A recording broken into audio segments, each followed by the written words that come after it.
got to go back to that 5-year-old in the sandbox. When was the last time you had a Playdate? Because that's what this is, just so you know. I got teased so much being a fat kid, and it shaped who I am so much that you ask what's one of the best parts about being an adult and adulting. And I say, learning not to care about what people think of you. And it's the hardest thing. Do you think it gets easier with age? Totally. Get a nap now. Bertram! I can't even wait 1 second longer to talk about Jessie. I just can't. I have a lot of questions. And the first is, I really do believe that we're all just taller toddlers. And it's time to start talking about it. Because you're supposed to like your life.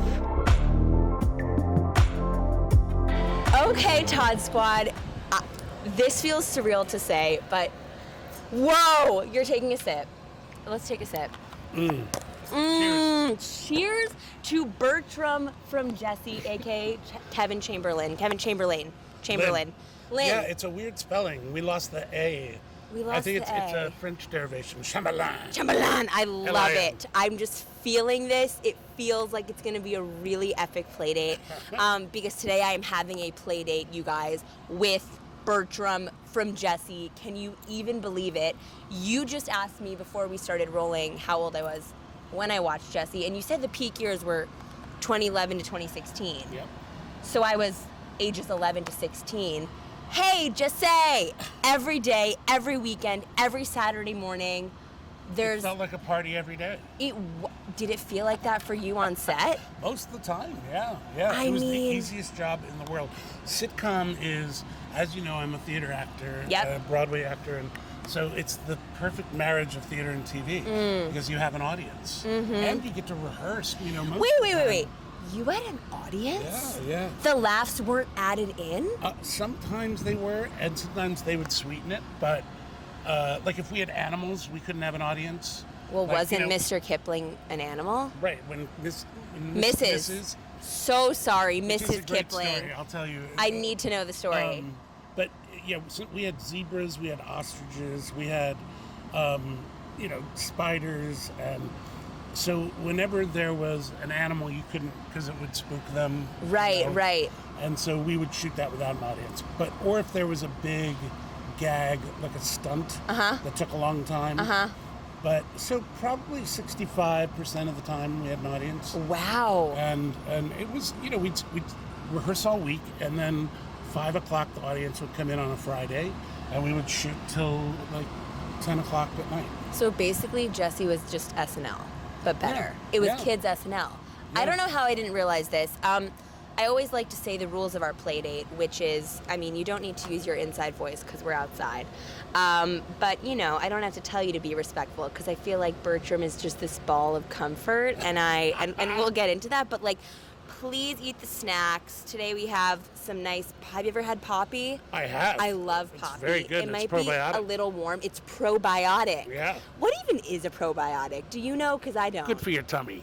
It's good for your tummy. The flora and fauna. Oh my God, Kevin, exactly. Also, we have Play-Doh. We have yellow and blue. Please play with it as deep thoughts are coming to you. Snacks, M&Ms, it's all up for grabs. But we have a lot to discuss today. We do. We have a lot, and I'm glad that you know that. I have to shout out Susie Mosher because I don't think you would be here if it weren't for that clip from our interview and you knowing her, and she's just an amazing human. She really is. I originally met her through Kathy and Jimmy. For those who don't know Kathy and Jimmy, she's the one of the Hocus Pocus witches. There's Sarah Jessica, Bette Midler, and Kathy and Jimmy. Okay. And Kathy and I did a play called Dirty Blonde, which is about the infamous Mae West.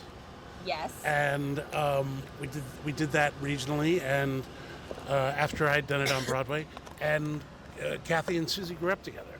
Wow.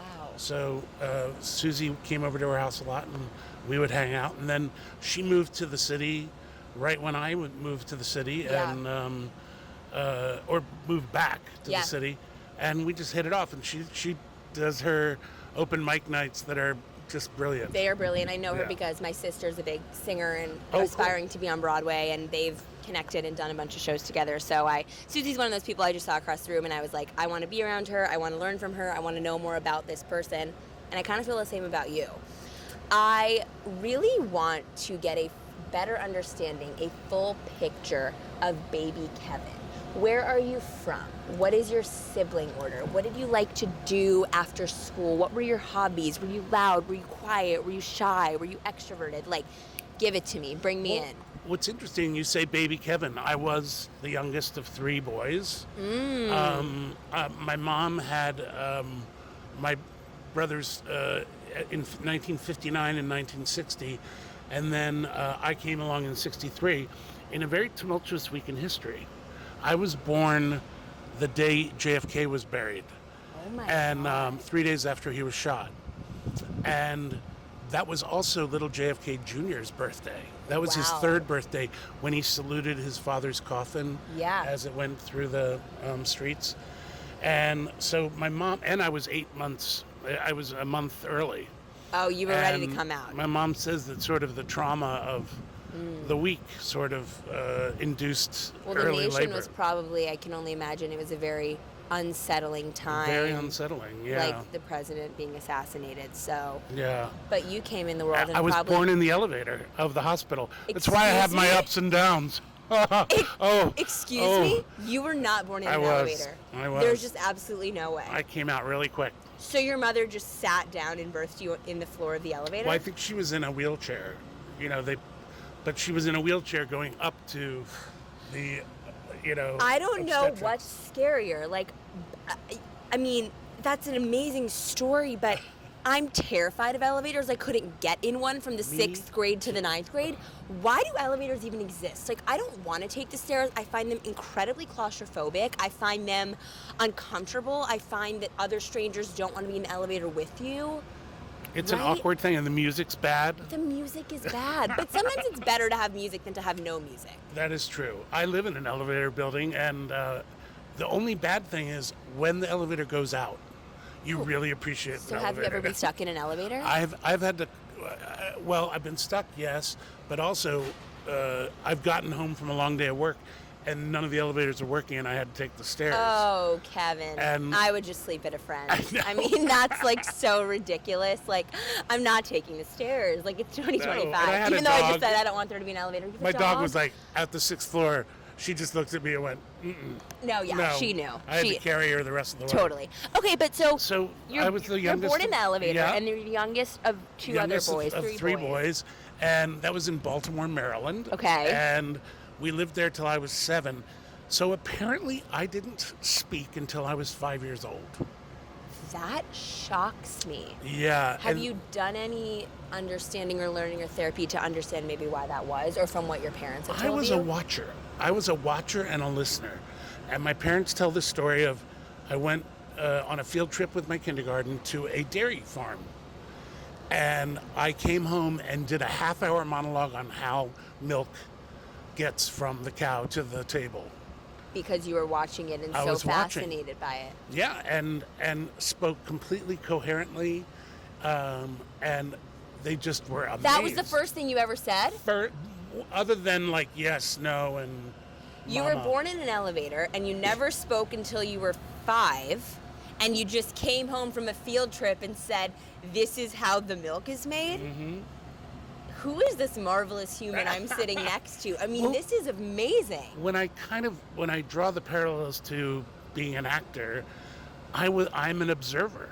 I watched my brothers get in trouble and altered my behavior so that I wouldn't get in trouble, or figured out a way not to be seen when I do troubling things. And so and even I remember in high school, I would get away with things because I knew how to work the system. And I think even as a 4 or 5-year-old, I was working the system of how the parental sibling unit worked.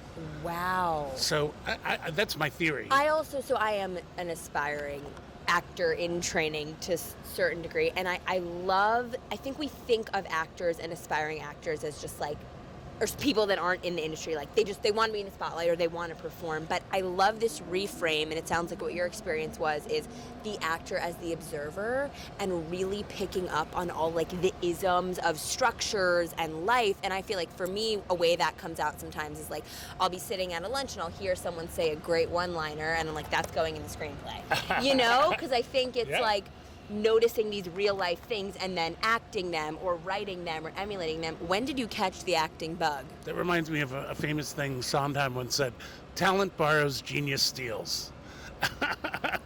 That is good. Isn't that a great one? Yeah.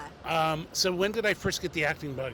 We moved around a lot when I was a little kid. Yeah, where was after Maryland? We moved because my dad was in computers early on, and we moved from Maryland to Utah. And then where in Utah? Right out in Holiday, outside of Okay. Salt Lake City. And then to Florida, to Daytona Beach. And then settled in South Jersey. And, Whoa. It's like a zigzag. Yeah, and I was about to turn 10, and I was a chubby little kid. I played piano really well. I loved taking piano lessons. So I got to really love musical theater. I saw the movie Oliver, and I was obsessed with that and Wizard of Oz and Hello Dolly. And All the so classics. my mom noticed that the Parks and Rec were auditioning for a new summer theater program. And so I auditioned for Tom Sawyer the musical, and I got cast 10-year-old. as Huck Finn, yeah. I did not know you were Yeah. a child actor. Well, I mean, amateur. But I got, by the time I graduated high school, I had about 25 shows under my belt. I mean, that's amazing. So that at that point, did you know, like, I want to pursue this? And my parents saw the talent and were very supportive. They were scared for me. Scared 'cause, how? Or why? They were like, you should double major, you shouldn't go full hog into acting. But I was like, I got to go for it, get Totally. a Bachelor of Fine Arts. And I went to Rutgers, which was really cheap at the time. Yep. It was $700 a semester. Oh my I know. goodness, amazing gracious. State school. And it was really Right. one of the top schools in the Yeah. country. William Esper ran the program there, one of the top acting teachers. And got great training. And one of the guys who directed me in production of Our Town was running the McCarter Theater in Princeton. And he was putting together a resident company. And right after I graduated, he invited me into the resident company. So it was really like, I don't want to say seamless, but it was on the path, it was on the track. Yeah. And one opportunity led to another. Yeah, and I was a very unique type, How so? Being a chubby character actor, I could play a range of stuff, and that is that kind of character actor. Any old musical, has a guy like me in it. The Second Banana, the Nicely and Guys and Dolls, or it was a what do they call it?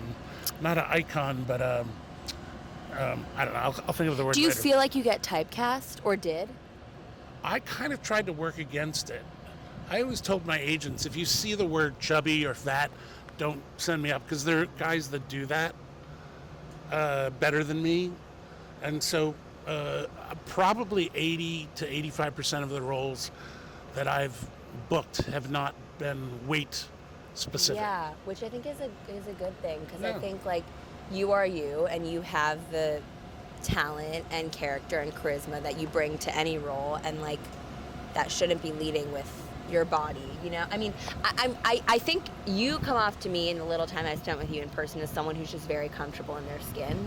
Very comfortable. Was it always that way? Well, here's a crazy weird thing. My parents were naturists, aka nudists. Okay. Whoa. Yes. I was about to say, what is a naturist?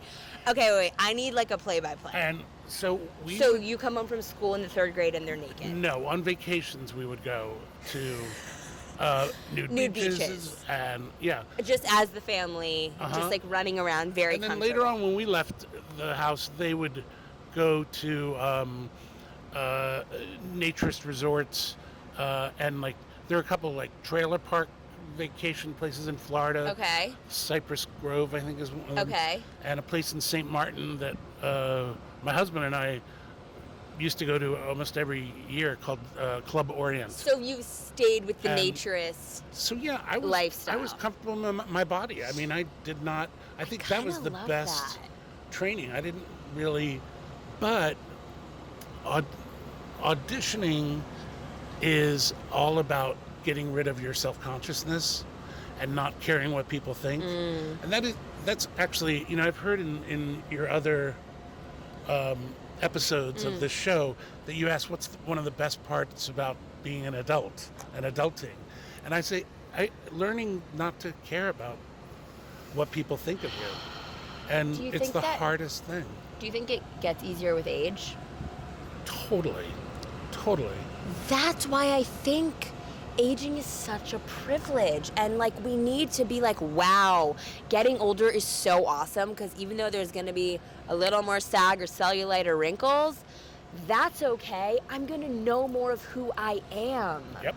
And care less about the noise. I'm really fascinated by that naturist concept, and I think that makes a ton of sense. We're also going to have to circle back to your husband, because I just like love and have so many questions about. Honestly, let's just talk about it now. 34 years we've been together. I'm gonna throw up and cry and scream. Which is 100 in straight years. Totally.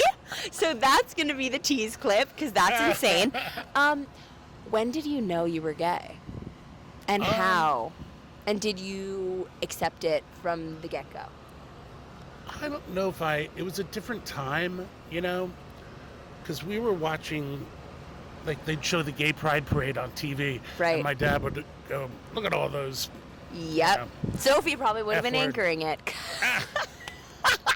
No, but yeah, right? Those were the times you were So living. you'd hear those things from your parents and go, I'm not going to come out of the closet. Right. But I think I specifically remember, do you know the actor Sam Elliott? I want to say yes, but no. Big Lebowski. Yes, I know the Big Lebowski. He has a big salt and pepper mustache. Okay. And white, thick hair. Okay. Looks like a cowboy. Love. So he did a movie called Lifeguard, where he was basically in red lifeguard shorts the entire. And for some reason, I could not stop watching that movie. I loved it every time it came on.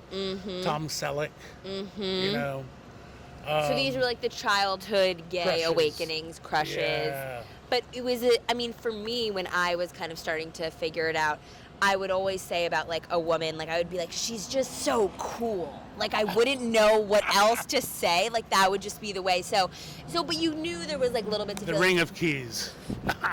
Yes. When was your first like relationship with the man or experience with the man, and how did your family kind of take that? So in college, you're sort of gay until proven straight. And, Totally. I had a boyfriend in college, and I had a girlfriend in college. Yeah.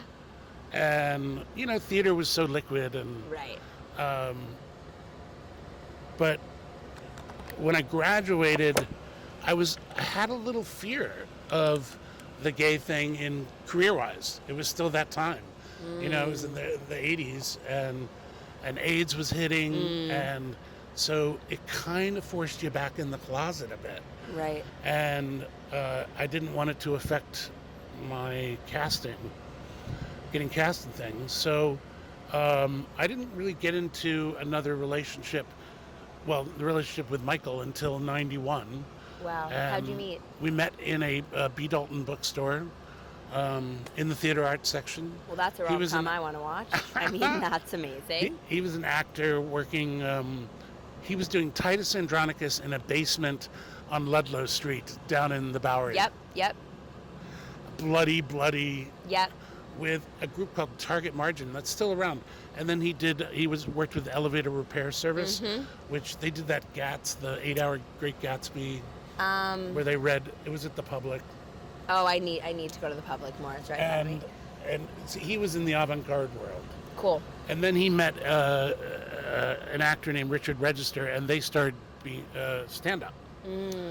And they got in the whole stand-up world, and then they had a TV show called Spy Groove on MTV that was an animated show, and that really kind of took them off. Amazing. And then we moved out here, and he sells pilots, and he's had a couple things on the air. He did Scream. Oh my the God! television Of show. course. Amazing. Not the movies, but the television show. Yeah. No, I know the show. Yeah.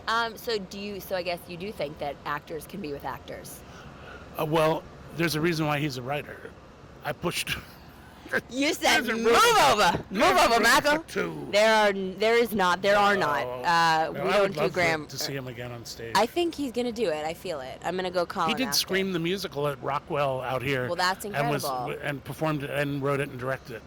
So Kevin, he's quite the. I can't even wait 1 second longer to talk about Jessie. I just can't. I have a lot of questions, and the first is, when did the project or the script or the audition or the pilot even land in your lap? I had just finished Addams Family Yeah. and come back to LA. Like legend, I can't. And it was, I was so done with 8 shows a week. It was so exhausting.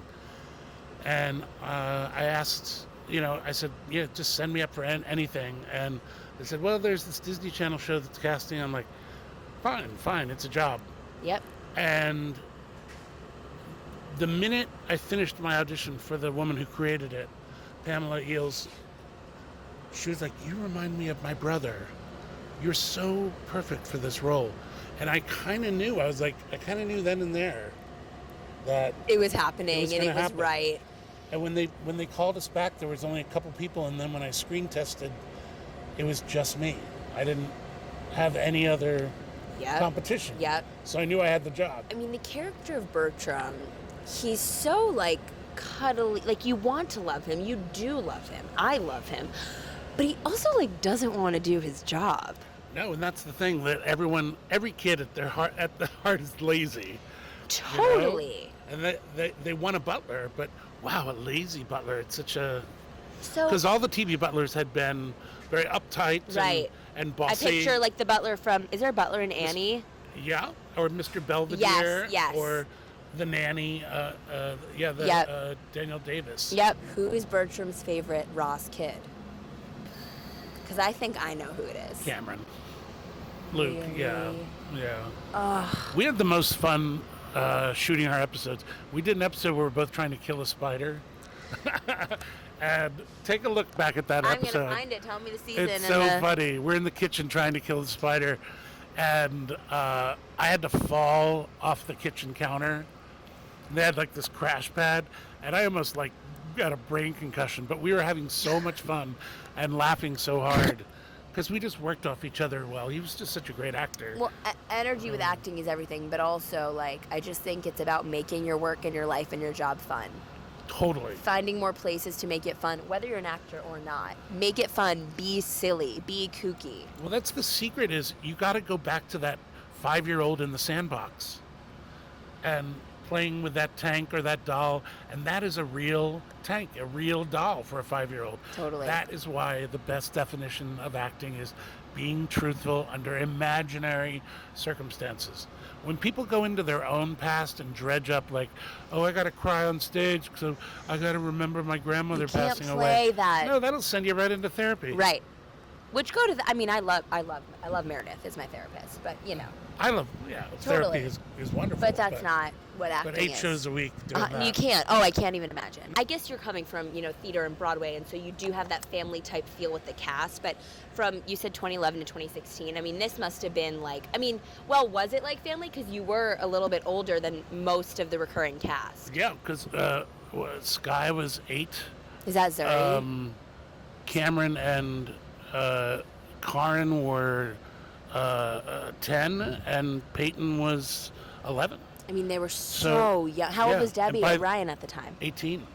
Wow. She had just finished Sweet Life on Deck. And I also wanted to take a moment to talk about Cameron, because I remember when he passed, and whether you knew him from Jessie or from Grown Ups, Or Descendants. or The Descendants, he was just one of those actors and people that you could just tell is such a good person. What was it like working with him? He was an old soul. He was a real old soul. He had that magical talent of making you feel like you're the only person in the world that I'm talking to right now. You ever talk to people and they're like this? They're kind of looking over your head. Phone, 100%. Yeah. He was never distracted when he was in a conversation. And he was raised by two amazing parents. He has a black dad and a Jewish mom, and he goes, "I'm bluish." I mean, that I'm sending that clip to his parents. Like that's. I mean, what a gift that he got to work with you. That you got to work with him. Day when he had a couple seizures in the previous year, but it was just a shock to everyone. And they've created this foundation that is amazing. And if you're looking for a charitable organization to donate to, the Cameron Boyce Foundation. Yes. That they're looking for a cure for epilepsy, but it also is a grassroots charity that has a couple other. You can look at the website. What also is beautiful as horrific as it is, and I mean he was 20 or 19. I think it was in 2019. Yeah. Like his work, and this is what I love about acting, will live forever. It will. Anyone can watch that show in any year and see his, zest for life through his character, through Luke was his name, right? Like, so that's something that's, I think, just such a beautiful part of storytelling on screen, Yeah, and not having kids myself, I really became quite paternal from as a mentor, being an actor and teaching them how to behave on the set, how to arrive prepared, how to be gracious to fans, and it was really rewarding to be a teacher, and it actually kind of got me into teaching more. Yeah. And I do a lot of I go to universities and some incredible summer programs and I teach at Kristen Chenoweth's Broadway boot camp. Oh wow, that's amazing. Yeah. I love it. I'm sure they love you. So I'm also curious, like, your advice or something you wish you knew when you were starting out as an actor. When I teach, I have 5 different things. I say, knowledge is power. Don't be a dumb actor. If you are a plumber, you know every pipe and every fixture, right? So what is it about acting that everyone's like, I don't want to be a lawyer anymore. I'll be an actor, and I see why, because I'm standing next to a 10-year-old and I'm doing the exact same thing that they are. Right. I'm being truthful under imaginary circumstances, which is the best definition of acting I've ever heard. And I've never heard that before. That is great. Sanford Meisner. Being truthful under imaginary circumstances. It's when I teach, that's the first question I ask. How would you define acting? So knowledge is power. Be savvy. Be street smart. You got to really. And I don't know if you can teach that. What do you think? Being street smart. I think you can get better at it, but I think people having people skills and paying attention to people in the sense of the metaphor and also just actually, I think it can be improved upon from where you start, but I don't think it can be taught. Yeah, and like being able to read a room, that's 1,000%. Even if you're not an actor, right? It is one of the most. It will make or break your career, your life, your relationships. Read the room, people. Read the room. I used to, when I was first starting out, I played piano, and I would play musical theater auditions, and I saw how actors sabotage themselves the minute they walk in. Talking too much, asking too many questions, not asking enough questions. Asking questions to like for the wrong reasons, yeah, because it's actually a question. And just being motor mouth, chatty Cathy. Cathy. Oh yeah. And I learned so much by observing. Yeah. Again, but it goes back to the observer. The observer. I'm also curious, before we pivot into like some kind of your hot takes on adulting and stuff, has there ever been a moment where you said, you know what, acting is too much right now, I gotta take a pause, I gotta take a beat, I'm a little bit disenfranchised with the whole thing, or has it been just a continual, constant part of your life? Oh no, like when I moved out to Los Angeles, I didn't work for like 2.5 years. By choice? No, or things just weren't didn't booking? book. Yeah. And no one knew me out here. There's How a thick did wall. you, sorry to interrupt you, but how did you stay cool, calm, and collected and confident during that? Or were you discouraged? I ended up going back to New York and doing some plays. I went to the West End and did a play. My And dream. then one casting director was theater savvy and knew Broadway people, and he started casting me, and then it started to Right. snowball. Totally. And then I did a show that my husband did. So I started getting tape. I got a reel. Yep. You know, and But in those moments of less work, it was okay. it was because he was working too. Right. You know, Right. I didn't have to worry where the next. Right.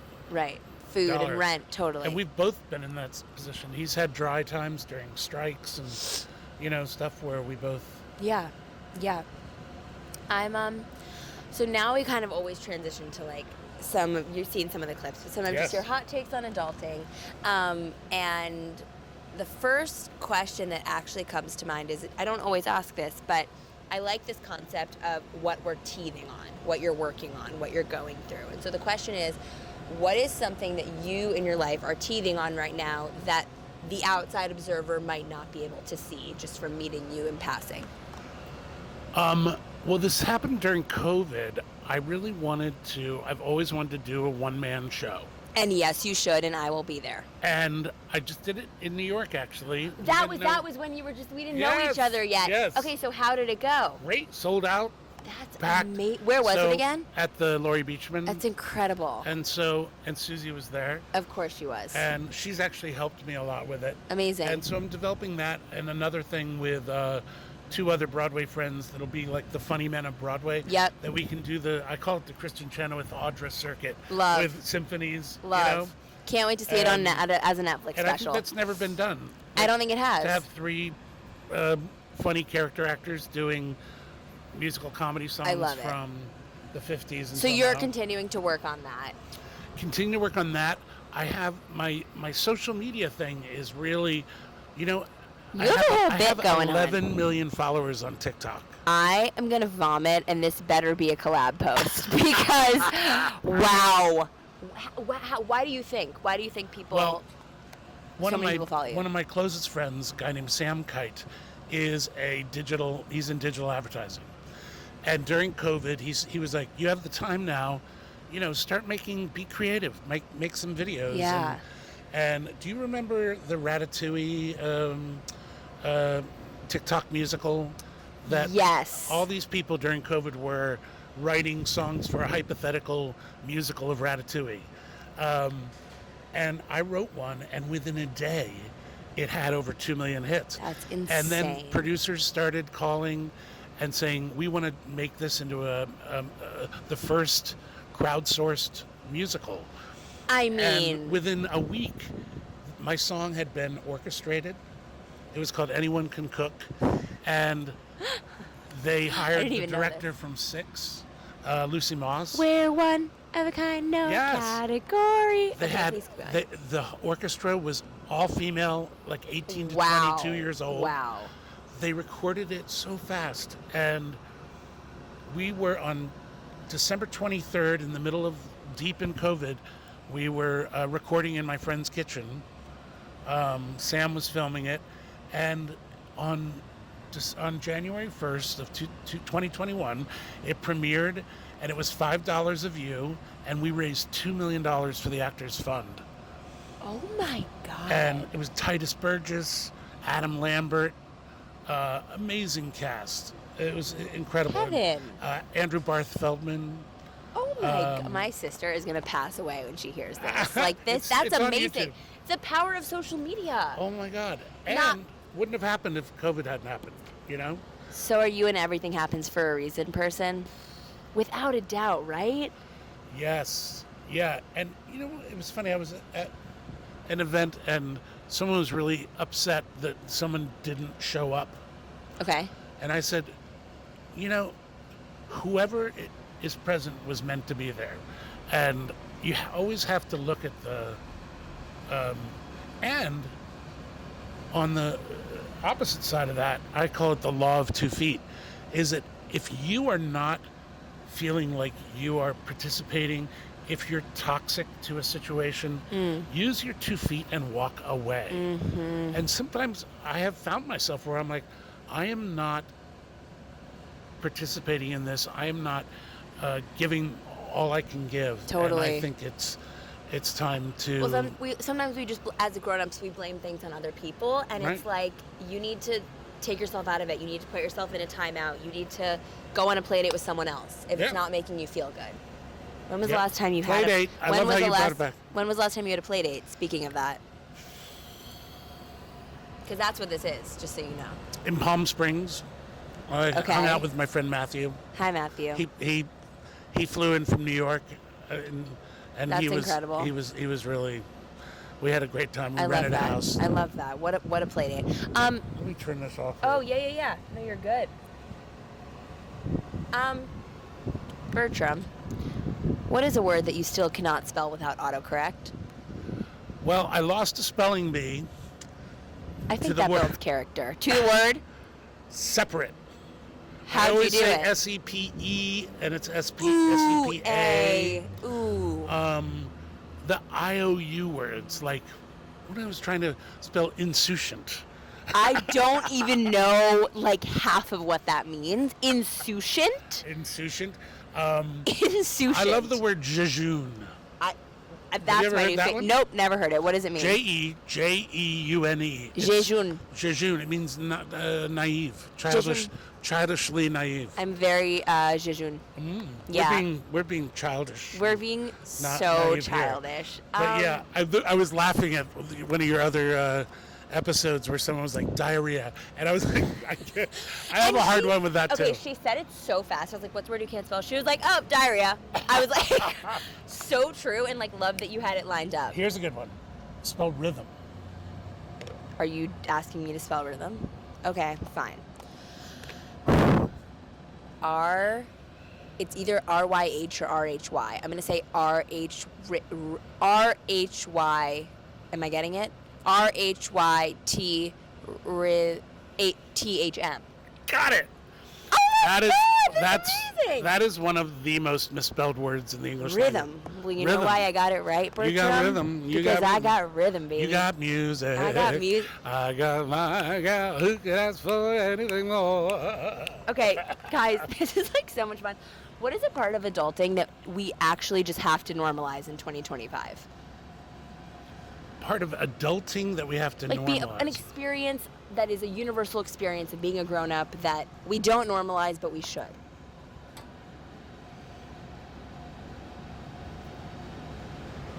Truly asking for what we want. Being truthful and going, you know what? This is what I need. As a child, it's interesting. You immediately say, I need water. I want milk. But then that sort of buries itself. Totally. And especially in relationships, what do we need in our relationship? Because sometimes we'll bottle that up. I've also been working a lot on not expecting that other people can read my mind, especially in a relationship.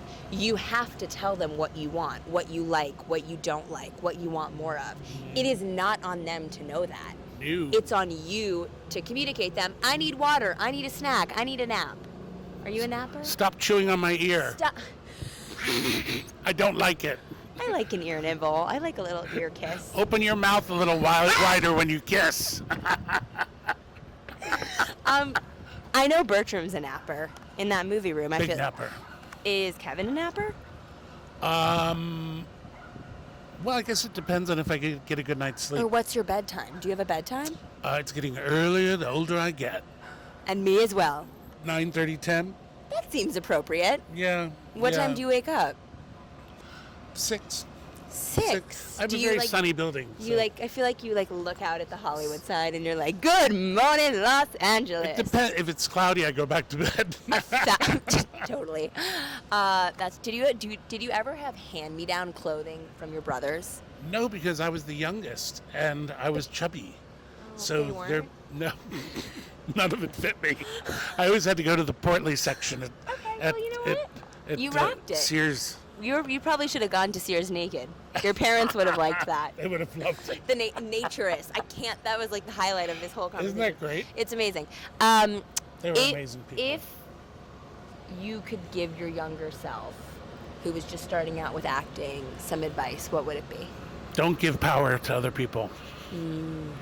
Walk into that room and go, I'm the person for this job. Or don't, if even in situations like on the playground, instead of bundling up and going into a corner, stand and go, hey, I'm a person too, and I got teased so much being a fat kid, and it shaped who I am so much. I handled it okay, but boy, if I could go back now and Just give them take back their them. same medicine Yeah. that they were giving me. Oh yeah. I kind of did with being in the plays and being a good pianist. I showed them that I wasn't some withering flower, that I had my own talents that they didn't have. Totally. So, if I knew then what I know now, is one of my favorite things to ask people. It's a great question because we have so many faults, and as adults, and they're all formed when we are kids. Don't you think? I completely agree. That's basically the genesis of this show, and why we do what we do is thinking that if you hold on to who your 6-year-old self was and what they did for fun and how they moved their body and what they asked for, and if you can incorporate that into your career, into your relationship, you will be happier.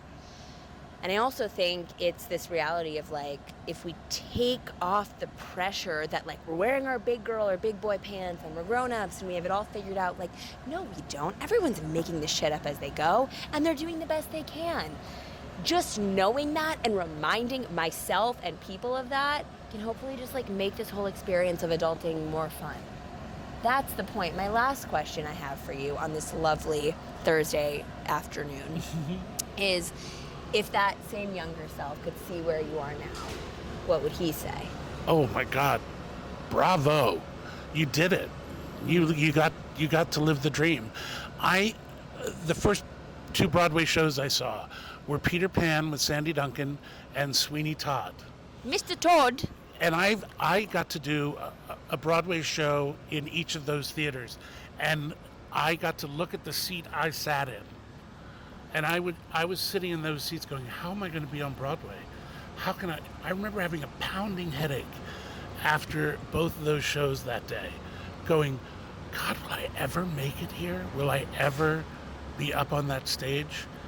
And when I got bored and kind of bitter after 6 months being in a show, I would snap out of it by looking at that seat and do it for the kid sitting in that seat, and go, you made it, you did it, you got your dream. And you know what I've been thinking a lot about recently is I think we can get over, first of all, if your dreams don't scare you, the dream isn't big enough. Second of all, I just think it's this idea of you, as much as it does scare you, as much as that, that kid Kevin being how am I ever going to do this? You wouldn't want it, I believe, if it wasn't already in the cards for you. yeah, I really think that. And it's a little delusional, but you know what? It works. Because if you believe in yourself, then you're not depending on everyone else to believe in you, because there will be people that do and there will be people that don't. that's true. And sometimes it happens to people who you're like, how did that just happen for them? And those are the anomalies. Mm-hmm. For the most part, it is people who really work hard and Totally. and focus on that goal.